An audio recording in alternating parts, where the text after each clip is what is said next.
na-identify na namin itong risks na ito. Diba? Nung kami nagpasya na wag i-enable yung voting receipt, tinimbang namin yung advantages sa disadvantages. Sinabi namin na sa aming palagay, mas maraming disadvantages kesa sa advantages.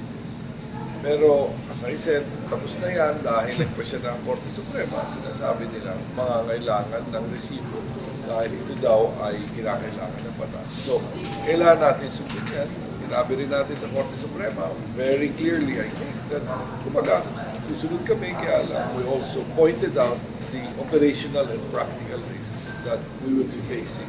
Maraming mga practical at mga operational issues na lalabas dahil nga sa ruling na ito. Pero sabi ko nga, ayoko na rin, I don't want to cry over spilled milk.